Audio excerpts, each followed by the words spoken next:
എറണാകുളം ലിസി ആശുപത്രിയിലാണ് നമ്മൾ കണ്ടിട്ടുള്ളതിൽ അധികവും ഹൃദയമാറ്റ ശസ്ത്രക്രിയകൾ ഇങ്ങനെ നടന്നിട്ടുള്ളത്. ഇതിലെല്ലാം മാനേജർ PR എന്ന നിലയിൽ ഉത്തരവാദിത്വത്തോടെ ഓടി നടന്നിട്ടുള്ള ഒരാളാണ് ലിസി ആശുപത്രിയിലെ VR രാജേഷ്.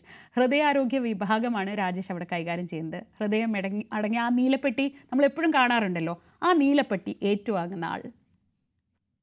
നമ്മൾ കൊച്ചിയിലെ ഹൃദയമാറ്റിവെക്കൽ ശസ്ത്രക്രിയ നടക്കുന്നത് പ്രധാനമായും തന്നെ ലിസി ആശുപത്രി കേന്ദ്രീകരിച്ചാണ്. ആ ലിസി ആശുപത്രിയിലേക്ക് ഹൃദയവുമായി എത്തുന്ന ആംബുലൻസോ അല്ലെങ്കിൽ ഹെലികോപ്റ്ററോ ഇതെല്ലാം കാണുമ്പോൾ അതിലൊരു നീലപ്പെട്ടി, ഹൃദയമടങ്ങുന്ന നീലപ്പെട്ടി ചേർത്ത് വെച്ച് എപ്പോഴും നടന്നു പോകുന്ന ഒരാളെ കൂടി കാണും. മറ്റാരുമല്ല, ലിസി ആശുപത്രിയിലെ പബ്ലിക് റിലേഷൻ വിഭാഗം മാനേജർ VR രാജേഷാണത്. രാജേഷ്, ഇത് ഒരു നിയോഗമായിട്ട് കാണുന്നു. എത്രത്തോളം ശസ്ത്രക്രിയയിൽ ഇതുപോലെ തന്നെ പങ്കാളിത്തം ഉണ്ടായിട്ടുണ്ട് ഈ രീതിയിലുള്ളൊരു? ലിസി ആശുപത്രിയിൽ ഇതുവരെ 30 ഹൃദയം മാറ്റിവെക്കൽ ശസ്ത്രക്രിയകളാണ് നടന്നിട്ടുള്ളത്. ജോസാക്കോ പെരിയപ്പുറം സാറിനൊപ്പം ഈ 30 എണ്ണത്തിലും പങ്കാളിയാകാൻ സാധിച്ചു എന്നത് ഒരു വളരെ വലിയ കാര്യമായിട്ട് തന്നെ കാണുകയാണ്. എങ്ങനെ ഇതിലേക്കുള്ളൊരു കോൾ തുടങ്ങുന്നത്? എങ്ങനെ? ഇതൊരു വലിയ സങ്കീർണതകൾ നിറഞ്ഞൊരു പ്രോസസ്സാണ്. 30ഓളം എന്നെല്ലാം തന്നെ പറയുമ്പോൾ എങ്ങനെ ഇതിൻ്റെ ഒരു തുടക്കം എങ്ങനെയായിരിക്കും? നമ്മൾക്ക് ഒരു ഹൃദയം സ്വീകരിക്കാൻ ഒരു വ്യക്തി ഉണ്ടെങ്കിൽ നമ്മൾ ആദ്യം അത് ഗവൺമെൻറ് സംവിധാനമായ KS ഓട്ടോയിൽ രജിസ്റ്റർ ചെയ്യണം. അതിന് അനുയോജ്യമായൊരു ഹൃദയം നമ്മൾക്ക് വന്നു കഴിഞ്ഞാൽ KS ഓട്ടോയിൽ നിന്നും നമുക്ക് ഫോൺ കോൾ എത്തുകയായി. ഫോൺ കോൾ എത്തിയ ഉടൻ തന്നെ ഞാൻ ഡോക്ടർ ജോസാക്കോ സാറിനെ വിവരം അറിയിക്കുകയും തുടർന്ന് പ്രാഥമിക പരിശോധനകൾ നടത്തി അത് ഹൃദയം നമുക്ക് നമ്മുടെ ഇവിടെ ഉള്ള സ്വീകർത്താവിന് അനുയോജ്യമാണെന്ന് കണ്ടെത്തി കഴിഞ്ഞാൽ അത് എടുക്കുന്നതിനുള്ള അടുത്ത ഘട്ടത്തിലേക്ക് നമ്മൾ കടക്കും. അതിലേറ്റവും പ്രധാനപ്പെട്ടത് എനിക്കറിയാവുന്ന പോലെ ഹൃദയം ദാതാവിൽ നിന്ന് എടുത്ത് സ്വീകർത്താവിൽ സ്പന്ദിച്ച് തുടങ്ങുമ്പോൾ ഒരു 4 മണിക്കൂറിനുള്ളിൽ സമയത്തിനുള്ളിൽ ചെയ്യുവാൻ സാധിക്കുകയാണെങ്കിൽ ഏറ്റവും നല്ല റിസൾട്ട് കിട്ടുമെന്നാണ് മെഡിക്കൽ സയൻസ് പറയുന്നത്. അതുകൊണ്ട് തന്നെ പലപ്പോഴും നമ്മൾക്ക് ഇതിൻ്റെ ദൂരം ഒരു വലിയൊരു വെല്ലുവിളിയായിട്ട് വന്ന സാഹചര്യങ്ങൾ ഉണ്ടായിട്ടുണ്ട്. 4 മണിക്കൂർ കവർ ചെയ്ത് അതിനുള്ളിൽ പ്രധാനപ്പെട്ട കാര്യങ്ങളെല്ലാം നടന്നിരിക്കണം. ഇവിടെ സ്വീകർത്താവിൽ അത് സ്പന്ദിച്ചു തുടങ്ങണം, എങ്കിലായിരിക്കും ഏറ്റവും ബെസ്റ്റ് റിസൾട്ട് കിട്ടുന്നത്. എന്താണ് ഇതിൽ ഇപ്പോൾ എയർ ആംബുലൻസ് ഉപയോഗിച്ചിട്ടുണ്ട്, ഹെലികോപ്റ്ററുകളെല്ലാം വരുന്നത്. എങ്ങനെ ആദ്യത്തെ ഒരു അസൈൻമെന്റ് എങ്ങനെയായിരുന്നു ഈ രീതിയിലുള്ളത്? 2015 നമ്മൾക്ക് തിരുവനന്തപുരം കിംസിൽ നിന്നും ഇങ്ങനെ ഒരു ഡോണർ ഉണ്ട് എന്നൊരു വിവരം കിട്ടുന്നത്. അപ്പോൾ നമ്മളെ സംബന്ധിച്ചിടത്തോളം ഏറ്റവും വലിയ വെല്ലുവിളി ഈ കുറഞ്ഞ സമയത്തിനുള്ളിൽ എങ്ങനെ ഇവിടെ ഹൃദയം എത്തിക്കുവാൻ സാധിക്കും എന്നുള്ളതായിരുന്നു. അന്ന് MLA എന്ന ശ്രീ ഹൈബിയിടം വഴി മുഖ്യമന്ത്രി ഉമ്മൻചാണ്ടി സാറുമായിട്ട് സംസാരിക്കുകയും നേവിയുടെ ഡോണിയർ വിമാനം നമ്മൾക്ക് എയർലിഫ്റ്റിന് വേണ്ടി ഉപയോഗിക്കാനായിട്ട് വിട്ടു നൽകുകയും ചെയ്തു. തുടർന്ന് നമ്മൾ 6 തവണ കൂടി ട്രിവാൻഡ്രത്ത് നിന്ന് എയർലിഫ്റ്റ് ചെയ്ത് ഹൃദയം ഇവിടെ എത്തിച്ചിട്ടുണ്ട്.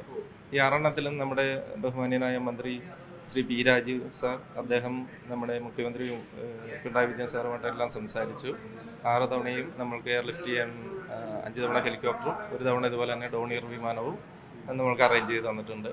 ഈ 7 തവണയും നമുക്ക് പൂർണ്ണമായും സൗജന്യമായിട്ടാണ് സർക്കാർ ഇതെല്ലാം ചെയ്തിരിക്കുന്നത് എന്നുള്ളത് ഏറ്റവും എടുത്തു പറയേണ്ട ഒരു കാര്യമാണ്. ഇപ്പോഴൊരു സിസ്റ്റമായോ എങ്ങനെയാണ്? തീർച്ചയായിട്ടും തുടക്കത്തിൽ ഉള്ള അവസ്ഥ അന്ന് ഒത്തിരി ഫോൺ കോൾസ് നമുക്ക് ചെയ്യേണ്ടി വരുമായിരുന്നു. ഇപ്പോൾ തുടർച്ചയായി ഇങ്ങനെ വന്നിരിപ്പോൾ സർക്കാരും അതിനനുസരിച്ച് കൊണ്ടുവന്ന് പ്രവർത്തിച്ചു. ഇപ്പോൾ ഒരു സിസ്റ്റം ഡെവലപ്പ് ചെയ്തിട്ടുണ്ട്. ഇപ്പോൾ നമ്മൾക്ക് ഒരൊറ്റ ഫോൺ കോളിൽ തന്നെ കാര്യങ്ങളെല്ലാം വളരെ സ്മൂത്തായിട്ട് പോകുന്നു. ഒരു ഗ്രൂപ്പ് ഫോം ചെയ്യുന്നു, വാട്സപ്പ് ഗ്രൂപ്പ് ഫോം ചെയ്യുന്നു. അതിൽ ADGP തുടങ്ങി നമ്മുടെ ആംബുലൻസ് ഡ്രൈവർമാർ വരെയുള്ള വിവിധ തലങ്ങളിലുള്ള ആളുകളുണ്ട്. ഇതിൽ ഈ എയർലിഫ്റ്റ് അല്ലാതെ വളരെ പെട്ടെന്ന് എത്തിക്കേണ്ട സമയങ്ങളൊക്കെ ഉണ്ടായിട്ടുണ്ടല്ലോ, അതൊക്കെ ഇങ്ങനെ വലിയ ബുദ്ധിമുട്ടുകൾ നിറഞ്ഞ സമയങ്ങൾ ഉണ്ടായിട്ടുണ്ട്? തീർച്ചയായിട്ടും പല വെല്ലുവിളികളും നേരിട്ടുണ്ട്. അതിനകത്ത് ഏറ്റവും കൂടുതലായിട്ട് ഞാൻ ഓർക്കുന്നത് കോട്ടയത്ത് നിന്നും ഒരു ഹൃദയം ഇവിടെ എത്തിക്കേണ്ട ഒരു സാഹചര്യം വന്നു. അത് ബൈ റോഡ് വഴി തന്നെ നമുക്ക് കൊണ്ടുവരാൻ സാധിക്കുകയുണ്ടായിരുന്നു. അന്ന് അത് ഏറ്റവും വലിയൊരു വെല്ലുവിളി എന്ന് പറഞ്ഞാൽ അത് വൈകിട്ട് 4 മണിയോടനുബന്ധിച്ച സ്കൂൾ ടൈമാണ്. കുട്ടികളെല്ലാം റോഡിലൂടെ ഓടി നടക്കുന്നൊരു സമയമായിരുന്നു. അന്ന് ഒരുപാട് സഹായം നമ്മുടെ പോലീസ് സേനയിൽ നിന്നുണ്ടായി. അവിടെ നിന്ന് തുടങ്ങി ഇവിടം വരെ 2 പൈലറ്റോടുകൂടി, മാത്രമല്ല റോഡിൻ്റെ വിവിധ ഭാഗങ്ങളിലെല്ലാം പോലീസിനെ വിന്യസിച്ചിട്ട് വലിയ സപ്പോർട്ടോടുകൂടി ഏകദേശം ഒരു 50 മിനിറ്റ് സമയം കൊണ്ട് കോട്ടയത്ത് നിന്ന് ഹൃദയം ഇവിടെ എത്തിക്കാൻ സാധിച്ചു. ഇതിൽ ഏകോപനം എന്നത് വളരെ നിർണായകമാണ് അല്ലേ? തുടക്കം മുതൽ അതിൻ്റെ ഒരു ഒടുക്കം വരെ ഈ സാന്നിധ്യം ഉണ്ടാവണം. ഫസ്റ്റ് ഫോൺ കോൾ വന്നു കഴിഞ്ഞാൽ പിന്നെ സത്യത്തിൽ നമുക്ക് ഉറക്കമില്ല. നിരവധിയായിട്ടുള്ള ഫോൺ കോളുകൾ, ഹോസ്പിറ്റൽസ്, പോലീസ് ഓഫീസേഴ്സ്, അങ്ങനെ ഡോണർ ഹോസ്പിറ്റല്, ഇങ്ങനെ പല ഘട്ടങ്ങളിലൂടെ നമ്മൾ കടന്നുകൊണ്ടുവരും. ഇതെല്ലാം നമ്മൾ ഏകോപനം നടത്തുവാൻ നമ്മൾക്ക് സാധിക്കണം. എങ്കിലാണ് അത് ഒരു വിജയകരമായിട്ട് തന്നെ പൂർത്തീകരിക്കാൻ സാധിക്കുക. ബോക്സ് ഏറ്റുവാങ്ങുക അതൊരു പക്ഷെ അതൊരു വേദന നിറഞ്ഞതുമാണ്. ഇവിടെ എത്തിക്കുമ്പോൾ അത് കാത്തിരിക്കുന്നൊരു കുടുംബവും ആൾക്കാരും എല്ലാം തന്നെ ഉണ്ടാകുമെങ്കിൽ അതൊരു വൈകാരികമാണല്ലേ? ഞാനീ തീർച്ചയായിട്ടും അതൊരു വൈകാരികമായ ഒരു മുഹൂർത്തം തന്നെയാണ്. പക്ഷേ നമ്മൾ ഈ ജോസാക്കോ സാറിൽ നിന്നെല്ലാം പഠിച്ചിരിക്കുന്നൊരു കാര്യം, ആ സമയത്തൊന്നും നമ്മൾ വികാരത്തിന് അടിമപ്പെട്ടു പോകരുതെന്നുള്ളതാണ്. കാരണം വളരെ വലിയൊരു ഉത്തരവാദിത്തമാണ് നമ്മളുടെ കയ്യിലുള്ളത്. അത് സുരക്ഷിതമായി ഇവിടെ എത്തിക്കുക എന്നുള്ളതാണ് നമ്മുടെ ധർമ്മം. നമ്മൾ അതിനു മുൻപും അതിന് ശേഷവുമല്ല ഇതിനെക്കുറിച്ച് നമ്മൾ ഒത്തിരി ആലോചിക്കും. പക്ഷെ ആ സമയത്ത് കഴിയുന്നതും മനസ്സ് നിർവികാരമാക്കി വെക്കുക എന്നുള്ളതാണ് നമ്മുടെ ഒരു ചുമതല. ഇല്ലെങ്കിൽ നമ്മളും ഇമോഷന് അടിമപ്പെട്ട് കഴിഞ്ഞാൽ അത് കൂടുതൽ ബുദ്ധിമുട്ടിലേക്ക് പോകും എന്നുള്ളത് കൊണ്ട് ആ സമയത്ത് കഴിയുന്ന നമ്മൾ ആ ഹൃദയം അർഹിക്കുന്നൊരു റെസ്പെക്റ്റ് കൊടുത്ത് അതിനെ സുരക്ഷിതമായി ഇവിടെ എത്തിക്കുക എന്നുള്ളതാണ് നമ്മുടെ ഏറ്റവും പരമപ്രധാനമായിട്ടുള്ള ഉത്തരവാദിത്വം. ഈ രണ്ട് കുടുംബങ്ങളെയും കാണാറുണ്ടോ? അവരായിട്ട് സംസാരിക്കേണ്ട സമയങ്ങളുണ്ട്? പലപ്പോഴും നമ്മൾ കാണാറുണ്ട്. ഇവിടെയുള്ള റെസിപ്പിയൻസ് സ്വാഭാവികമായിട്ടും നമ്മളായിട്ട് എല്ലാം വളരെ അടുപ്പമുള്ള ആളുകളാണ്, എപ്പോഴും ബന്ധപ്പെട്ടുകൊണ്ടിരിക്കുന്ന ആളുകളാണ്. ഇവരെല്ലാം ഏറ്റവും എന്താ പറയുക ആരോഗ്യത്തോടുകൂടി ഇരിക്കുന്നു, ഓരോ തൊഴിലേർപ്പെടുന്നു.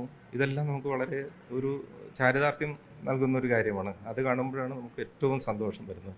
പിന്നെ ഇതിനകത്ത് ഏറ്റവും എടുത്ത് പറയേണ്ടത് ഡോണർ ഫാമിലിയെക്കുറിച്ച്. കടുത്ത വേദനകൾക്കിടയിലും ഇങ്ങനെ ഒരു തീരുമാനം എടുക്കുകയും തൻ്റെ കുടപ്പിറപ്പിൻ്റെ ഒരു അവയവം ദാനം ചെയ്യാനായിട്ട് അവർ കാണിക്കുന്ന ആ വലിയ ഒരു നന്മ, അത് തീർച്ചയായും ആ നന്മയെക്കുറിച്ച് പറഞ്ഞുകൊണ്ട് തന്നെ നമ്മൾ ഈ ചർച്ച അവസാനിപ്പിക്കണം തോന്നുന്നു അല്ലേ ഡോക്ടർ നോബൽ?